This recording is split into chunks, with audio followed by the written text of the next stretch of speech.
Today on Straight Talk Africa, we'll discuss last week's presidential by-election in Zambia, which observers say was too close to call but credible. The Electoral Commission of Zambia declared Edgar Lungu as the winner, but the main opposition leader, Hakainde Hichilema, describes the poll as a sham. That's coming up next right here on Straight Talk Africa.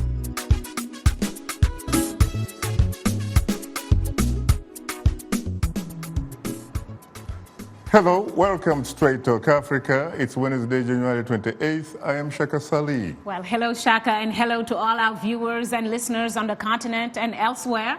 I'm Mariama Diallo, your social media reporter. Today, we'll reflect and analyze the recent Zambian presidential election and examine the ruling party's narrow win as the opposition cries foul. Well, lots to talk about today. Coming up later in our STA inbox, our audience have weighed in on our topic through emails and Facebook and also Twitter comments. We can't wait to reveal some of them ahead on Straight Talk Africa. But first, Zambia's ruling party candidate Edgar Lungu secured a narrow victory in last week's presidential poll. But the opposition claims the election was stolen. Independent observers say the ballot was conducted in a fair manner. My colleague, Paul Ndiho, has more on this story. Patriotic Front Sir Edgar Lungu was sworn in as Zambia's new president Sunday. He garnered 48% of the vote against his closest rival, Hakainde Hichilema, of the United Party for National Development, who received nearly 47% of the vote. And maintain the constitution and laws of Zambia, and that I would dedicate my abilities to service and welfare. Speaking after being sworn in at a colorful ceremony at the National Heroes Stadium, Lungu says his government policies will remain consistent and predictable. Our country will continue to maintain and even improve on a conducive environment for investors, both local and external. Our policies will be underpinned by consistency and predictability. Recently, we have restructured the revenue system for the mining industry, from a corporate profit-based tax to a new royalty one, which is simple and the final tax. The election was called after former President Michael Sata died suddenly last October. Another election is scheduled for late next year when Sata's term had been due to end. Lungu will have little time to turn around a spurting economy in one of Africa's most promising frontier markets. The United Nations has called for post-election unity. Turnout for the election was just 32% as heavy rains disrupted voting across much of the country. Observers say the ballot was conducted in a fair manner. In recent years, Zambia has enjoyed political stability and has annual income economic growth rates of 7%. The World Bank now classifies it as a lower middle income nation rather than low income, meaning its gross national income per person has risen above $1,000.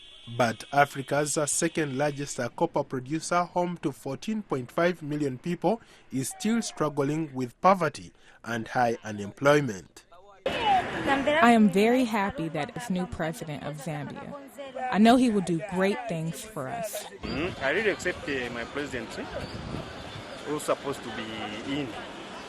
Actually, it's already in.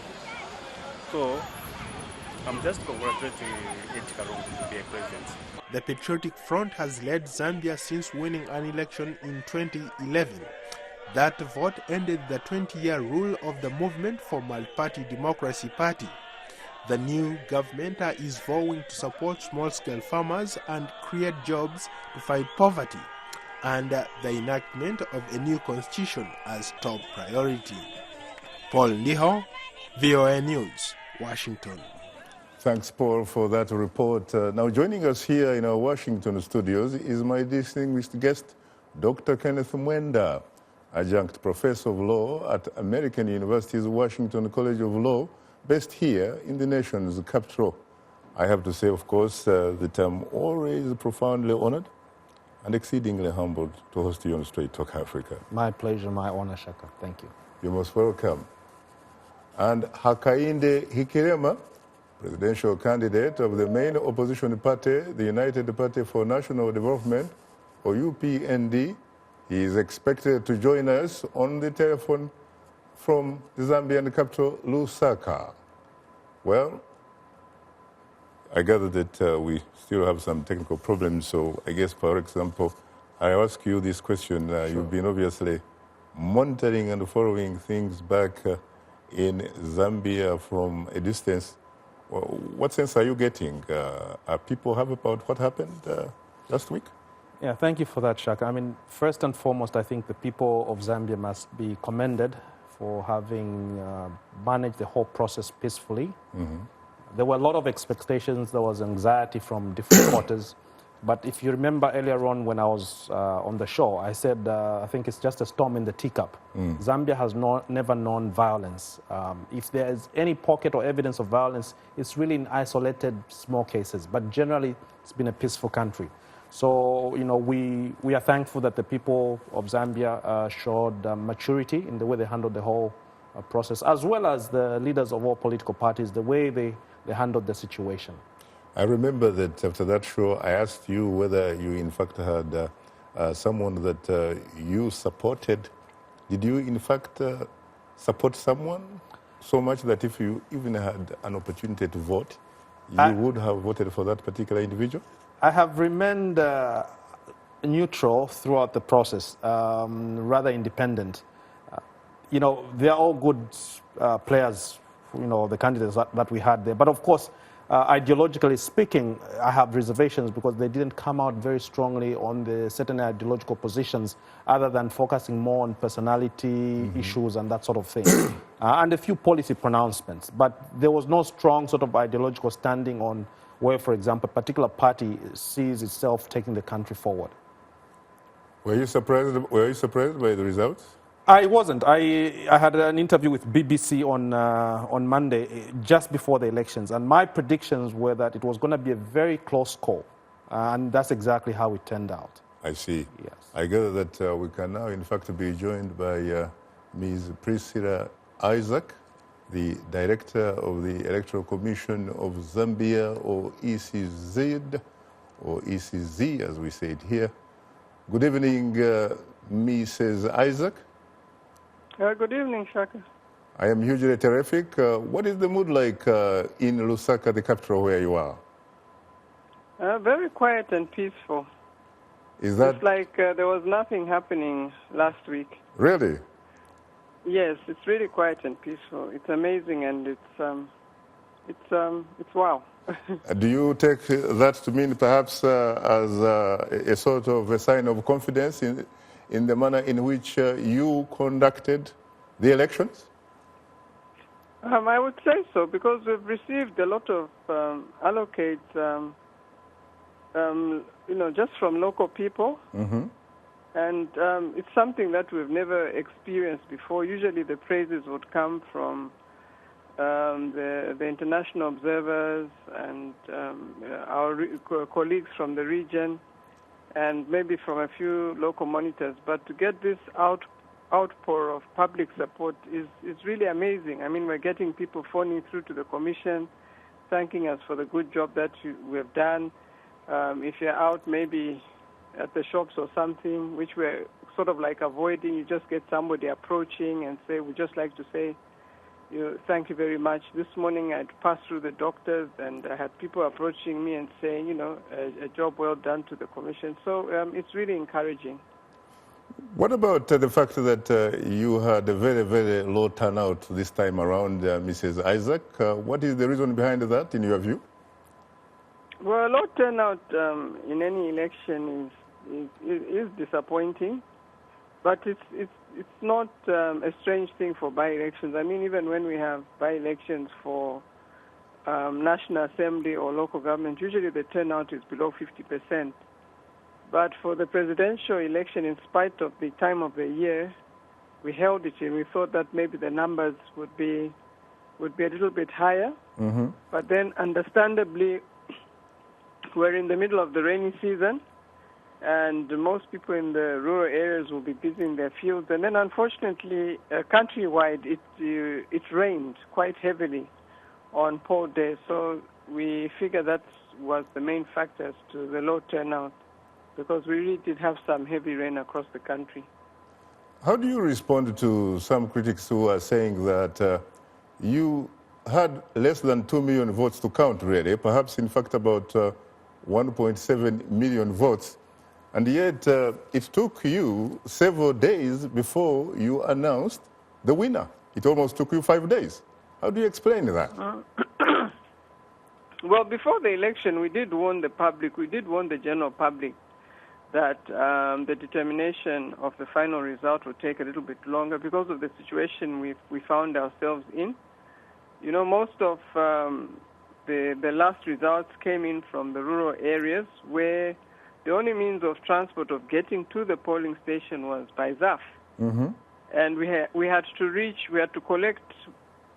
deliver personnel and collect personnel and results from over 300 polling stations countrywide, a large number of them being in Western and Northwestern Province, and then also some in Eastern and Northern Province.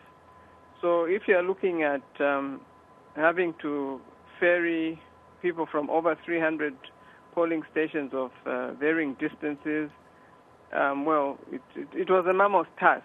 And then the challenge also, we had estimated with the Air Force that we had contracted with Zambia Air Force that would have everything in by the 19th. But the challenge we faced was the weather, which compounded, the efficient collection of the presiding officers and the results.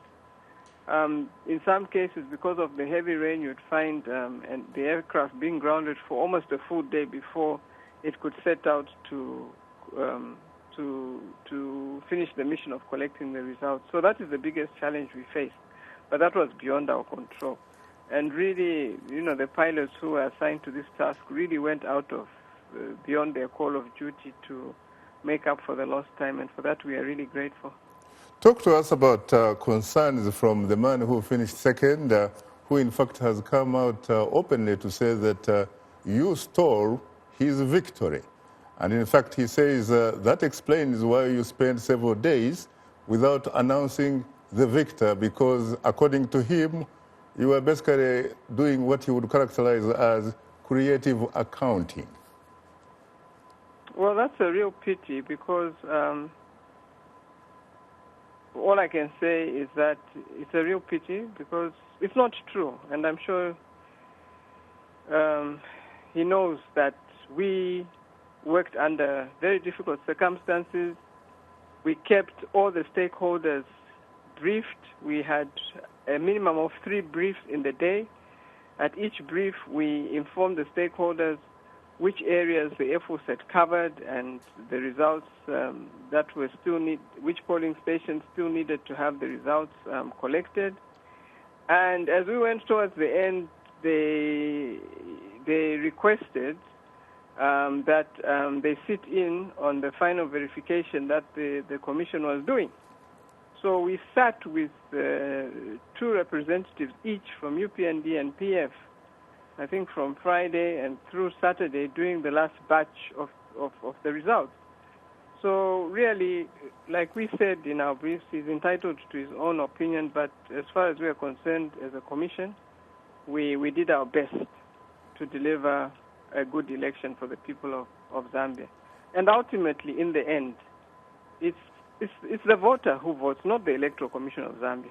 It's not possible for us to be present in each of the 6,456 polling stations and control whom people are going to vote for. No, that whoever wins an election is determined by the people of Zambia. As a commission, our job is to facilitate an election, provide an opportunity for the contenders to participate, and provide a fair opportunity also for the voter. What about the saying that whoever pays the piper calls the tune? because Mr. Hichilema, as a matter of fact, says that you were appointed by the president, and therefore you serve at the discretion of the president. How do you react to that? I'm not appointed by the president. My bosses are the commission. I'm not appointed by the president. My employers are the commission.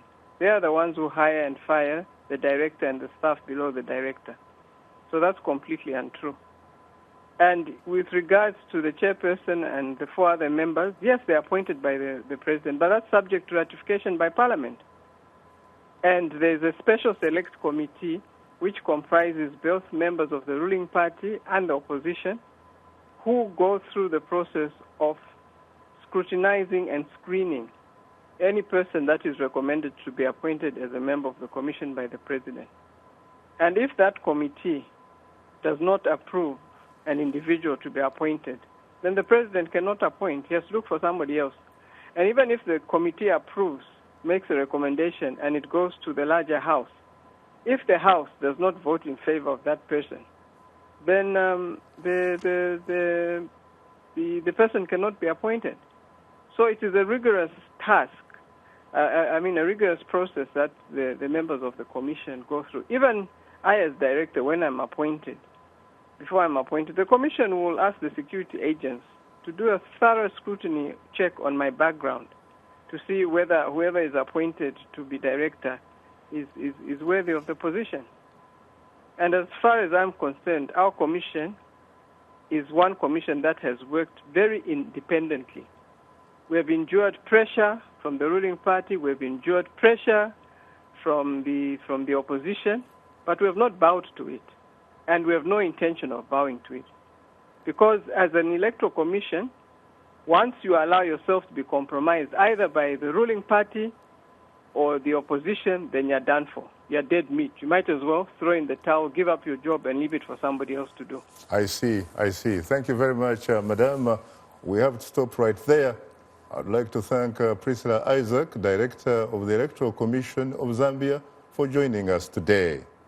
Now we'll pause for a short break and would like to remind you that Straight Talk Africa is now on the social networking website Twitter, and we are tweeting live. Follow us at VOA Shaka. That's VOA Shaka, and join in on today's discussion with your questions and comments. Don't forget to use the hashtag VOA Zambia Elect. And we are still on Facebook. Just enter the keywords Straight Talk Africa. Become a fan and connect with other friends of the Voice of America. We'll be right back with you, so please don't go away. Edgar Lungu was sworn in as president on January 25th after a narrow win in an election called after the death of former President Michael Sata in October. Lungu won with just over 48% of the vote compared to nearly 47% for Hakainde Hichilema, the opposition candidate. It takes the helm for the remainder of President Sata's term. The next general election is scheduled for September 2016.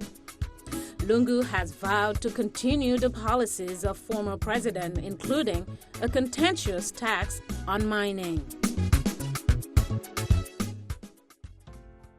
Sia Nyama Karoma, the First Lady of Sierra Leone, speaks to VOA on the Ebola crisis. I would want the people in West Africa to know that Ebola is real. Ebola kills. Early detection and prompt treatment can save lives. And I'm asking our people not to victimize or stigmatize survivors. Ebola is a challenge, but together we'll all be able to overcome it. That was Sia Nyama Karoma, the First Lady of Sierra Leone, speaking to VOA Africa on the Ebola crisis.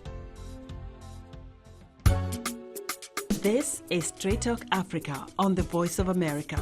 What is your opinion about today's topic? Call us at 202-619-3111. U.S. country code 1. When you call, remember the following. Ask only one question, keep your comment brief, and turn down the volume on your radio or television. Now let's return to Straight Talk Africa. Thank you very much, Esther Githui, and welcome back. Today we reflect on the recent Zambian presidential election and examine the ruling party's narrow win as the opposition cries foul.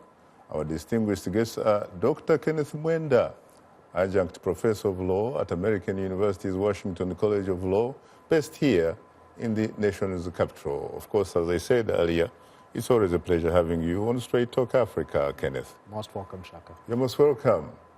And Hakainde Hichilema, presidential candidate of the main opposition party, the United Party for National Development, or UPND. He joins us via telephone link-up from the capital, Lusaka. Good evening, Mr. Hichilema. Shaka, good evening, and good evening, listeners all over the world. Thank you very much. You're most welcome, sir. I have to tell you frankly that I'm profoundly honored and exceedingly humbled to have the opportunity to host you on Straight Talk Africa for the first time. The pleasure is mine, though it's a very difficult time for us in Zambia. Thank you very much, sir. Now, let me ask you a question immediately, if you don't mind. I know that, of course, you've been quoted as saying that you won the election. It was stolen from you by the Electoral Commission of Zambia. Where is the evidence? Because in law they say that either you have the evidence or facts on your side. If you don't have either, you settle out of court. Shaka, the people of Zambia voted overwhelmingly for us, for myself as candidate and for the UPND across the country, convincingly, but the election was stolen with the involvement of the Electoral Commission of Zambia, including the lady who was speaking here, who, when she was speaking, I was listening, and what she was saying is absolutely not true. And, the Electoral Commission of Zambia, not the chairperson, Mambelema, who I respect a lot and is respected by many Zambians, but by basically the staff of the Electoral Commission, including the director herself, who was speaking. And she knows that very well. I have the evidence. If you allow me, I'll give you just a few examples here. Yes, please. You have 2 minutes to give the evidence. Yeah, look, there are many malpractices that were basically instigated by the Electoral Commission, engineered by the lady who was speaking herself.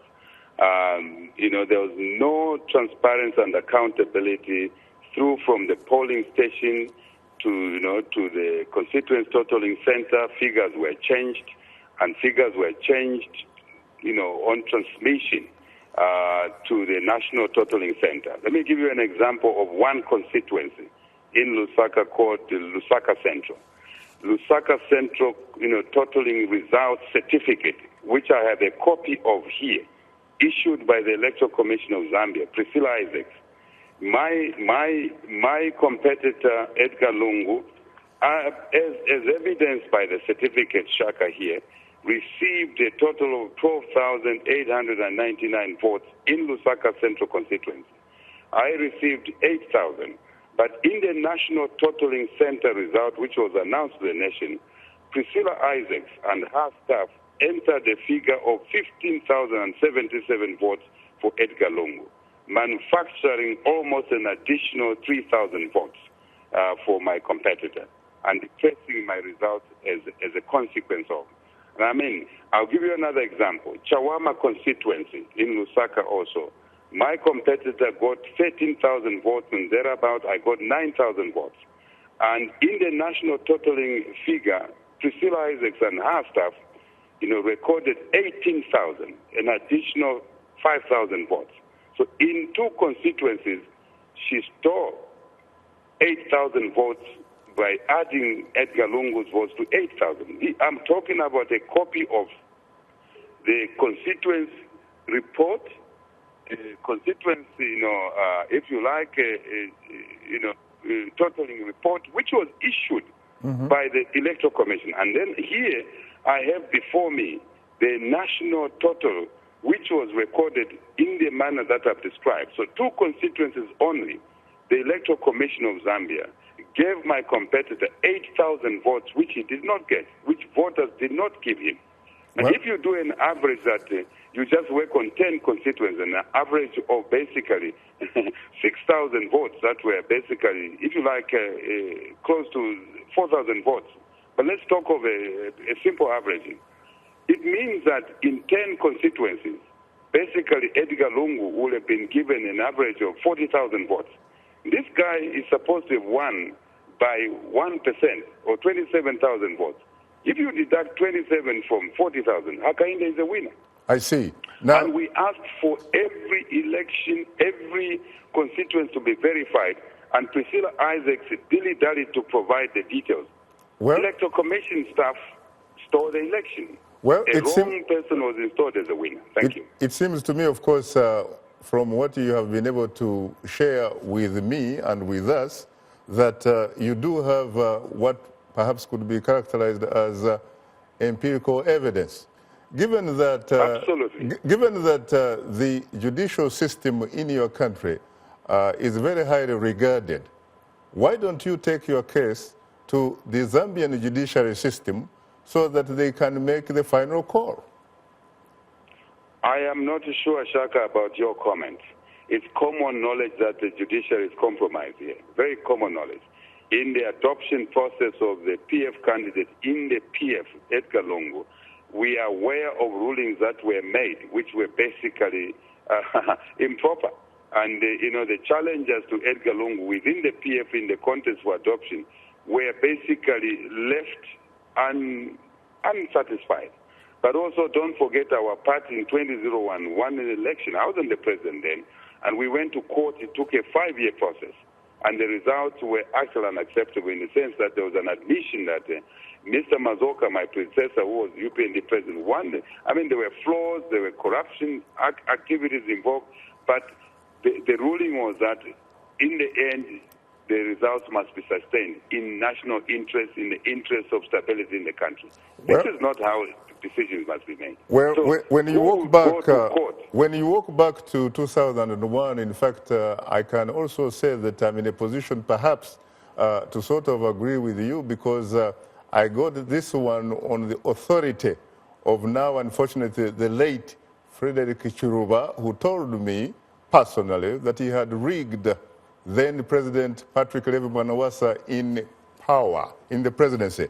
But coming back to 2015, really, the same court that you say was very kind on Edgar Lungu, it is the same court, for example, that disqualified former Zambian president Rupia Banda, who wanted to run on the, of course, on the MMD party. What about that? No. The circumstances are totally different, Shaka. Completely different. I mean, this whole ruling on in a case where Edgar Lungu was allowed to file in a nomination when the contenders were not allowed to participate in the election or choice of the presidential candidate within the PF, it is a sham. And by the way, Edgar Lungu used pangas and cadres to beat out contenders, physically beating out contenders at their party's convention. So what Edgar has done is to beat out, using Priscilla Isaac and others in the Electoral Commission, my win, to take away our win, to take away the desire of the people of Zambia, to have a leadership that will answer to the economic challenges, and a leadership that will turn around the economy. So, Shaka, what I've given you is just one example of the manipulation. We have cases where Priscilla Isaac knows that in one constituency, when they could not create enough votes for Edgar Lungu, they transposed my results. I got 7,000. This is Kabompo West constituency. I scored 7,000 and Lungu scored 350.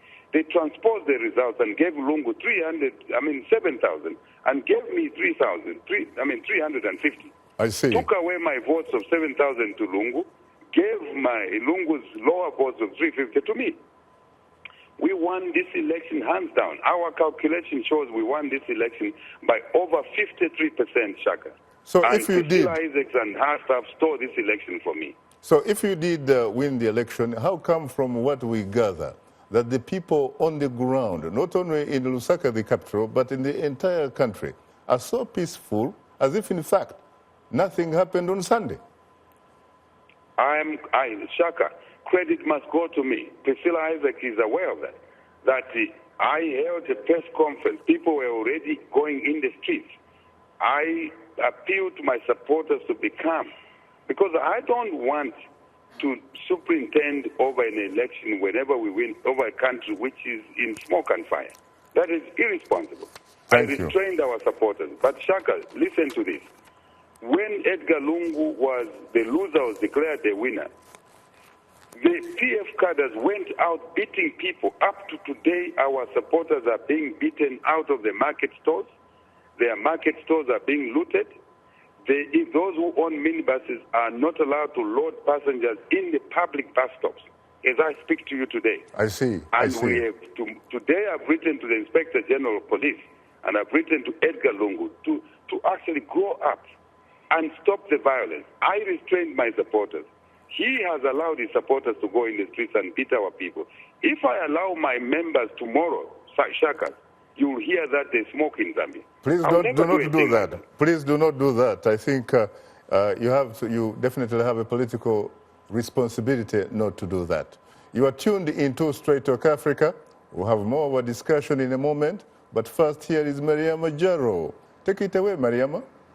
Well, thanks, Shaka. Still to come, we'll reveal some of the feedback we've received from our audience through social media. But now, here is our letter of the week. Vianney Lengwe in Kasama, Zambia writes, Edgar Lungu is already demonstrating his commitment to Zambia through his uniting approach. He has appointed the first ever female vice president. Zambians are eager to see him address critical economic issues and developmental projects such as road construction, improvement of the education sector, and the construction of health centers. President Lungu needs to devise a clear roadmap which will define the best way to promote industrial investment. He also urgently needs to address issues in the mining sector through dialogue with its stakeholders.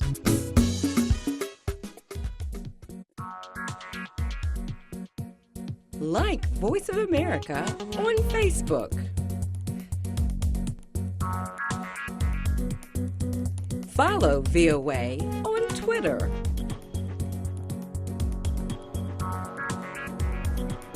Join VOA on our YouTube channel. Like, follow, join VOA. This is Straight Talk Africa on the Voice of America. Call us now with your questions and comments. The number 202-619-3111 and the U.S. country code is 1. Call direct and we'll call you right back. Remember to keep your questions brief. Now back to Straight Talk Africa. Thank you very much, Esther Gidhu, and welcome back to Straight Talk Africa, live from Washington. Once again, it's time to bring in my colleague and social media reporter, Mariama. Take it away again, Mariama. Well, thanks, Shaka. President Lungu will have to handle the country's billion-dollar debt. And with falling copper prices in Africa's second-largest copper-producing nation, there are quite a few challenges ahead. The International Monetary Fund says copper accounts for about 10% of the nation's gross domestic product, or GDP, and a quarter of the government's revenues. Additionally, the new mining tax has tripled royalties on open-pit mines and has further soured relations between the ruling government and mining companies. Well, this leads us to our question of the week, asking, what steps will Zambian President Edgar Lungu have to take to ensure that the country will have a bright economic future? Well, let's begin right away with a comment from Xavier Mbale in Lusaka, Zambia, who writes, I think President Lungu needs a better finance minister. Alexander Chikwanda has taken us into too much debt. He also needs to select a cabinet of professionals and embrace all regions of the country in order to utilize all the nation's potential. Most importantly, he needs to unite the country because these elections have left us more divided than ever before. People only give their best when they feel part of something. Well, another reminder that we are tweeting live today. Use the hashtag VOA Zambia Elect. And if you haven't yet, please follow us at VOA Shaka. And let's go to a tweet from Oscar Nkua, who writes, President Lungu needs to continue with infrastructure development. Zambia also needs maximum benefits from its copper. Well, Shaka and Guest, what are your thoughts on these comments? Thank you very much. Kenneth, first and foremost, we definitely have to give credit to where it belongs to Hichilema. As well as the other presidents of the losing parties. The losing parties, and especially Hichilema really for having, in fact, gone out and called his supporters, appealed to them publicly to remain calm and avoid violence. I have absolutely no doubt that Mr. Hakainde Hichilema is a man of integrity. I mean, he has, even before joining politics, he's on record as having excelled as a professional. So he has a name to protect. There's no doubt about it. And that's the beauty about it, having a leader who has integrity. Somebody who has a track record of where they're coming from. So I give him credit for that, absolutely. He's done well on that part. So what does President Edgar Lungu have to do, really, in order to bring about the necessary political reconciliation? That's a good point, Shaka. I think, in all honesty and all fairness, we've seen the press reports. I think President Lungu has to come out more strongly to try and discipline, especially his party cadres.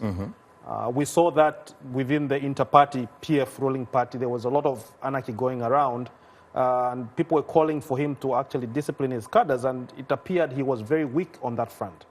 So now he has the instruments of power. There should be no excuse whatsoever. Is he a disciplined man? Because looking back, when Guy Scott was calling shots, he seemed to give him a lot of problems, frankly. Even though he was Minister of Defense and Minister of Justice, and Secretary General of the Patriotic Front. Perhaps I should put a footnote there. Being a lawyer, you know, you want evidence. We were reading in the press. We really don't know what could have transpired between the two factions. But going by the press reports alone, there was an indication that there was a lot of indiscipline on the Edgar Lungu camp. Acting president at that time, Dr. Guy Scott, I think he had the right mandate. We discussed this, and my opinion, frankly speaking, was that the Attorney General was right when he ruled that the acting president should take over the mantle as, the vice president take over the mantle as acting president. So the Attorney General was right, but there was a lot of pushback from the Lungu camp into the convention and so forth. We are over that period. It's not a period of campaigning now. Edgar Lungu is the duly elected president of the Republic of Zambia, and he has to show leadership. Doesn't he perhaps have to reach out, frankly, to the losers? Doesn't he have to be magnanimous, especially given the narrowness, frankly, of this victory? One would have thought that he would, in fact, come up with a government of national unity. In fact, it's not only the narrowness of the victory. He's got only 18 months before he comes up again before the ballot. So if you look at it from that way, it's like a job you're on probation. You have not been confirmed yet. You know, the confirmation is going to happen probably next year. Substantively, yes, he's the president. Legally, he's the president. But he's coming up in 18 months for another election. So this is the best time for him to consolidate himself. And one of the ways of doing that is within the ruling party to extend an olive branch, even to the other camp that you know, he was fighting when they were trying to get into power. So I would hope in the appointments that will be made by President Lungu, he will reach out to the Mao Sampa camp and appoint some people there. Because if they don't do that, the biggest weakness that PF had before the elections was their internal wrangles. And that gave the opposition, especially UPND, an advantage. Mariama, please share some more of our audience feedback. Hopefully you guys can address the fact that one of the viewers actually talked about bringing back some of the ministers who were already there, like the finance minister or foreign minister or other people. So maybe we can touch on that. But in the meantime, let's look at other comments, this time We'll move on and see Evangel Yumba, who's writing to us from Lusaka again in Zambia. He says that President Lungu will need to ensure that companies pay taxes, especially multinational ones, diversify the economy so the country can get much more from agriculture, tourism, and other sectors. And let's look at another comment from Mula Mushenua. Again, in Zambia, they've been very active, understandably so, since it's the country that just had presidential elections. This time, he writes, these elections were free and fair, and that's the beauty of our democracy. Shaka. Thank you very much. Hichilema, are you there? I'm here, Shaka. Go for it, go for it. What does President Lungu really have to do to reach out to you and your colleagues so that life goes on, at least for the next one year before you meet again next year in September? Shaka, first it's incredible that a person who knows he lost an election and has been declared winner can be so arrogant and to start accusing us in the UPND of being, bad people. Honestly speaking, I mean, look, it's unacceptable. Somebody must have humility to understand that he has a responsibility to keep the nation peaceful and away from violence. And he's instigating violence. The same violence that he instigated to, in Zambia we call it pangering his way, meaning using pangas. I'm talking of weapons, dangerous weapons he used to fight off his contenders in the PF. He's doing the same at a national level. It's unacceptable. So the first thing he must do is to stop the violence that he himself instigated publicly when he announced that he is authorizing his cadres to beat and cut the ears of UPND members and fellow citizens. How can anyone do a thing like that in leadership? That's the first thing he must do. That is very unfortunate because given his roots, a man who happens to be Ngoni, who is a descendant of the great King Shaka and his people, the Zulu, he shouldn't be doing that. Well, I mean, that heritage may be, real for now, given that the bloodline has been diluted over years.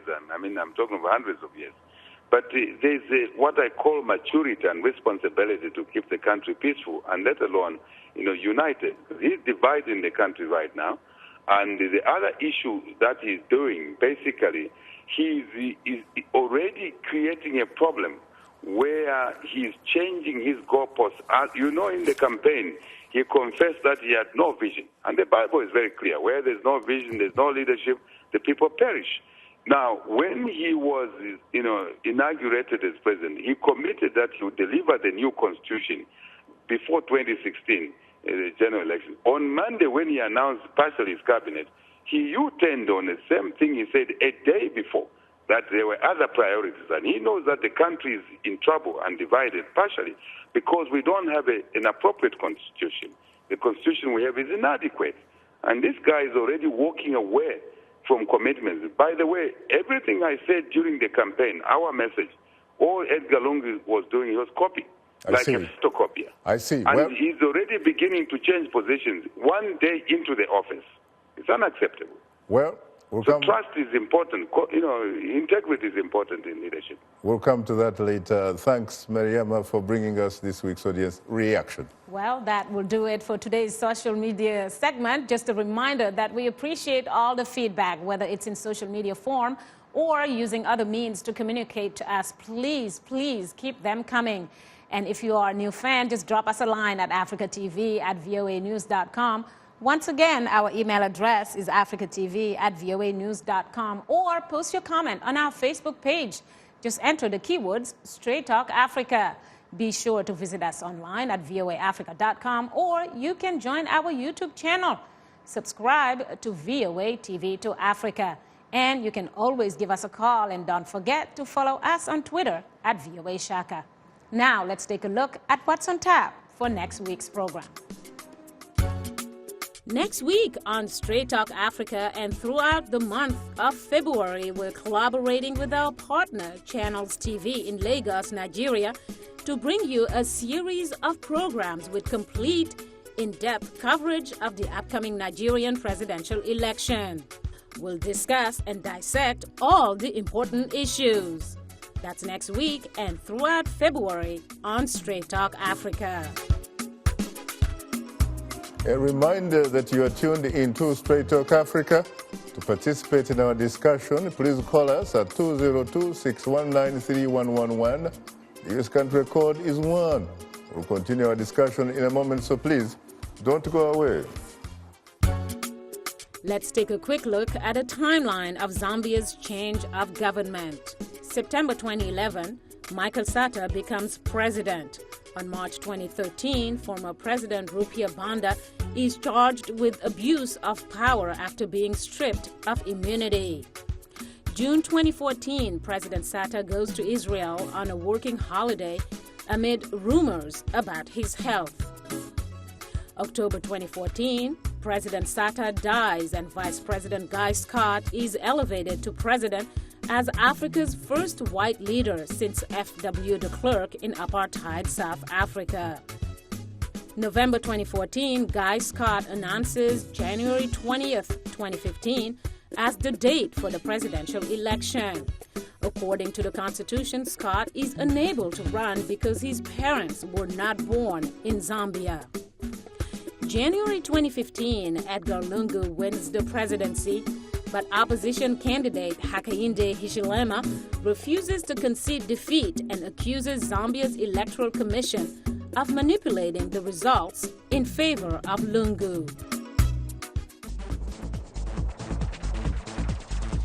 We are able to touch on things that are important to people on an everyday basis. We hope that our viewers are getting inspired when they watch our show. They're getting a view of the world from a different perspective, things that perhaps are not in their immediate vicinity.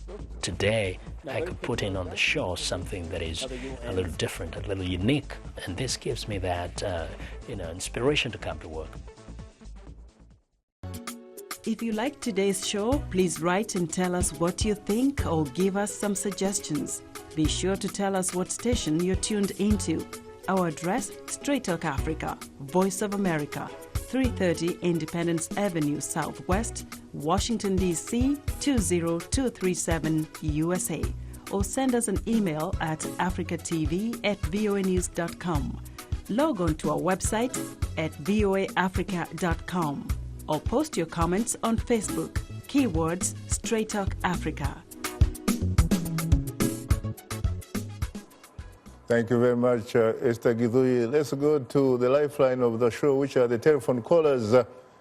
Good afternoon, Michael Tembo from Texas. You're most welcome to Straight Talk Africa. Good morning. Good afternoon, Shaka. I am terrific, my friend. We are also in the afternoon, just like you. Thank you very much, Shaka. What is your question, sir? My question and my observation is on the recent election that took place in Zambia. And I would like to appreciate the caller who was commenting on the recent elections. And listening from whatever has been going on, we cannot deny the fact that tribalism seems to be an issue at the moment. It is a global pandemic, and denying this fact is to deny healing. Now, the question to Professor Ken is, in the case of Zambia, who or what is fueling this tribal sickness?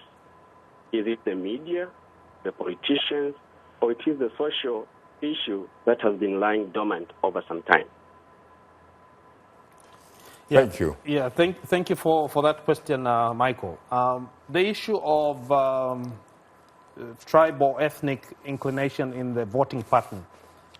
Yes, definitely. There were two fundamental features that seem to have been driving the force of the voting pattern. One, ethnic inclination or tribal inclination. Secondly, the issue of personality mudslinging and trying to sabotage the other candidates' image to the electorate and so forth. So these two factors were driving. There was less of ideology and policy articulation.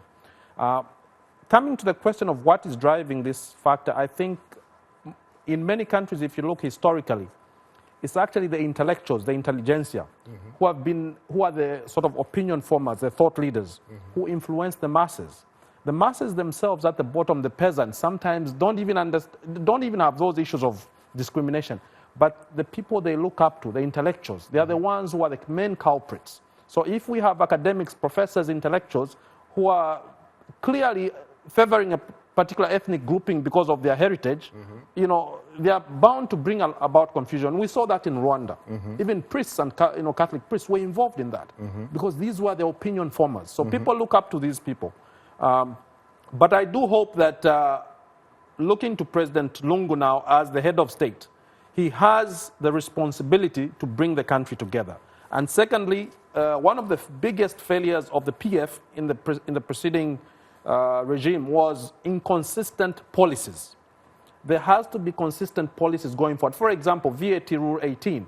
You have a situation where the minister, you know, pushes for amendment of, enactment or amendment of subsidiary legislation. You go back and forth. The president has to intervene and so forth. Those type of things where there's a lot of inconsistency do not signal well to the investment community. Thirdly, I think the president needs to show leadership, unlike his predecessor, avoiding making appointments which he has to backtrack, and you appoint somebody as ambassador, tomorrow you change your mind. You appoint him as permanent secretary. Make up your mind. Get yourself advisors. Your predecessors had no advisors. Get yourself advisors, a political advisor, an economic advisor, a legal advisor. SATA didn't have any of that. Now, this issue of people voting for a messenger as opposed to the message. Or voting for someone perhaps because he belongs to your ethnic community, which sometimes is referred to as a tribe. It is not limited by any means, frankly, to Zambia. Not at all. It is not a universal phenomenon. Actually, in fact, it is not limited to Africa. To Africa. Yes. Because until recently, guess what? Yeah. You work in Washington, D.C. If you were not a black person, you would probably never even hope to become mayor of Washington, D.C. Why? If you were a black person by the same token and you wanted to be mayor of Arlington, Virginia, you probably wouldn't make it. A good point, Shaka. Psychologists tell us that there's what is known as inherent bias in every human being. We need to acknowledge that. We cannot live in denial. We all have an unconscious sort of inherent bias in us. We tend to feel comfortable with people who either have common heritage or identity as we have. But we have to work consciously to move out of that comfort zone, to be able to operate in a different paradigm. And the more people keep denying this thing, the more it will subsist. People have to recognize that we have a problem here. For example, look at the endorsements. You have Rupia Banda from the East, former president. He endorses Lungu. Yes. You have a lot of endorsements from the Lenje people. But they come from the same province, really, don't they? Yes. You have a lot of endorsements like Minister Honorable Munkombwe, who is a minister of a ruling party endorsing Mr. Hakainde Hichilema, and clearly coming out because it's all ethnic. So it's not just UPND, even PF. This problem was there. I think the issue of tribal inclination and ethnic divide when it comes to the vote gained momentum the moment President Kaunda was no longer president. We saw that when MMD came, it had a national appeal. Eventually, it had a lot of influence of the Luapula appeal because the president, Chiluba, was from Luapula. Then came Levi Mwanawasa. We had a lot of Lamba Lenje people because that's his heritage, and the first lady, then that was their background. Then Rupia Banda, you had a lot of Eastern people, his advisors, most of the young guys around him were all Easterners. Now we are in this generation, so we need to be honest with ourselves. We cannot pretend that this problem is not there. It's there. It is there, and it is everywhere. I mean, when we have elections in the United States, we hear about the Hispanic vote. The Jewish vote. The black vote. The Irish Catholic vote. And sometimes you don't even know why people are criticizing, some good policies maybe by President Obama. It could be influenced by other factors of this nature. Tell us, what makes Edgar Lungu tick, really? Who is Edgar Lungu, apart from being perhaps a prince who descends from the great Ngonis, who were in fact the Zulus? Good question, Shaka. First of all, I would like to congratulate formally President Edgar Lungu for having won these elections. I have not met him. We are both lawyers. We are both members of the bar in Zambia. But Edgar Lungu, from the people that I've spoken to, is somebody who's easily approachable. He's a down-to-earth, humble man. That is the biggest plus he has.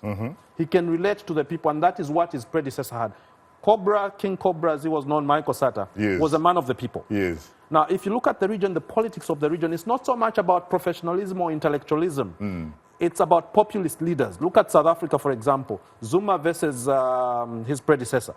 You can see the difference there, but the populist element was appealing. It was. It's exactly the same thing that you're seeing in Zambia. It's not so much about us, the intellectuals. It didn't work for Thabo Mbeki, who was regarded to be an intellectual but aloof. Exactly. Let's go to Mr. Hakainde Hichilema, perhaps to really have the last word. Mr. Hichilema, first of all, frankly, what is your future? What does it look like? What, in fact, is your vision? Tell us about the vision thing that you have for Zambia, really. Well, I mean, Shaka, the difficulty here is that we have a clear vision for Zambia. You know, we projected a clear, policy choices that we're going to turn around the economy. For example, the main reason and the focal reason we're seeking public office, and anyone in Africa today who is seeking public office must attend to the economic turnaround. And our focus was to create an attractive business and investment operating environment. Basically, one which is credible, one which is consistent, one which is, if you like, predictable. It's very, very important because our mandate, our view is to ensure that, to deal with the poverty issues, to deal with unemployment, we have to support businesses to survive, not just survive, to grow. And when they grow, we'll be able to create job opportunities, which is really in short supply, especially for the youth, to be able to provide, business opportunities for suppliers of goods and services, which triggers economic activity. Very important for Africa. And in addition, to generate value that will be able to redistribute to those that need it. And who are they? Women, some women, I must say, because some women are strong in their own right, but some women, those that live with disabilities, the children, the sick, the old. And, it's important, Shaka, for Africans to understand that if you're seeking public office today, you should offer nothing other than economic turnaround to help your people. And, we also need to know as Africans, we cannot redistribute poverty. We cannot share poverty. We can only share value. I hear you. We can only do this if we win elections. Now, if you win an election and it's taken away from you, we are inviting crises and wars in Africa. We have enough wars. We have enough instability. What Edgar Lungu has done on the Electoral Commission is not good for Africa. It's taking Africa backwards. Thank you. Thank you. Are you going to run next year in September? Well, look, we'll look into that, but the issue is that without transparency and accountability in the electoral process, from the polling station to the constituent totaling center to the national totaling center, and where a referee like Priscilla Isaac is actually stealing votes for another candidate, makes it very difficult. So we need to reform the electoral process. Thank you very much. On that note, thanks to our distinguished guest, Dr. Kenneth Mwenda, American University's Washington College of Law, based here in the nation's capital, and Hakainde Hichilema, presidential candidate of the United Party for National Development, who joined us by telephone from Lusaka, and Priscilla Isaac, director of the Electoral Commission of Zambia, who joined us earlier on today's program via telephone link-up also from Lusaka. Thanks to our affiliate stations, along with our viewers and listeners, we thank you for tuning in. For many of our Voice of America radio affiliates, Learning English is coming up next. And tomorrow morning, it's Daybreak Africa with James Bate. On behalf of the Voice of America, thanks for tuning into Straight Talk Africa. In the meantime, get better, not bitter Zambia and Africa. And please remember to keep the African hopes alive.